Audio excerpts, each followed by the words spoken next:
विधानसभेत काँग्रेसच्या नेतृत्वाखालील यूडीएफला स्पष्ट बहुमत मिळाल्यामुळे सत्ता स्थापनेच्या हालचालींनी वेग घेतलाय। मुख्यमंत्री पदासाठी काँग्रेसमध्ये जोरदार लॉबिंग सुरू आहे। काँग्रेसचे राष्ट्रीय सरचिटणीस आणि लोकसभा खासदार के.सी. वेणुगोपाल केरळचे पुढचे मुख्यमंत्री असू शकतात। काँग्रेसचे नेते संध्याकाळी दिल्लीला जाणार आहेत। त्यावेळी पक्षश्रेष्ठींच्या बैठकीत मुख्यमंत्री पदाच्या नावावर शिक्कामोर्तब होईल। के.सी. वेणुगोपाल, रमेश चेनिथला यांची नावं सर्वाधिक आघाडीवर।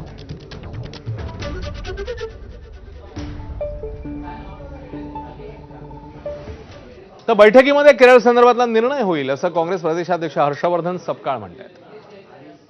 काल केंद्रीय स्तरावरून पक्षाचे कोषाध्यक्ष अजय माकनजी तथा सरचिटणीस मुकुल वासनिकजी हे दोघं त्या ठिकाणी गेले। त्यांनी सर्व आमदारांचं जे म्हणणं आहे ते ऐकून घेतलं आणि तद्वतच पक्षश्रेष्ठी जो विधिमंडळाचा गटनेता ठरवेल अशा प्रकारचा ठराव देखील आमदारांच्या बैठकीत संपन्न झाला आहे। आणि यानंतर जी पक्षाची जी विहित प्रक्रिया आहे त्या प्रक्रियेच्या अनुषंगानं लवकरच केरळमध्ये मुख्यमंत्री पदाचं नाव घोषित होईल। मुकुल वासनिक यांच्या हातातल्या एका चिठ्ठीचा फोटो सध्या केरळच्या राजकारणात चर्चेचा विषय ठरतोय।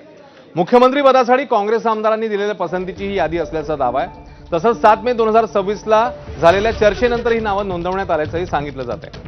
ही यादी समोर आल्यावर काँग्रेसमधील मुख्यमंत्री पदाच्या चर्चेला नवं वळण मिळालंय। आतापर्यंत व्ही.डी. सतीशन यांना समर्थन देत असल्याचा दावा करणाऱ्या अनेक आमदारांनीही के.सी. वेणुगोपाल यांच्या नावाला पाठिंबा दिल्याचं यादीतनं स्पष्ट झाल्याचं बोललं जात आहे। तर मुख्यमंत्री पदाच्या शर्यतीतल्या आणखी एक प्रमुख दावेदार रमेश चेनिथला यांच्यासाठी हा मोठा धक्का मानला जातोय, कारण त्यांचे निकटवर्तीय मानले जाणारे आय.सी. बालकृष्णन यांनीही वेणुगोपाल आणि चेनिथला या दोघांच्याही नावाला समर्थन दिल्याचं समोर आलं।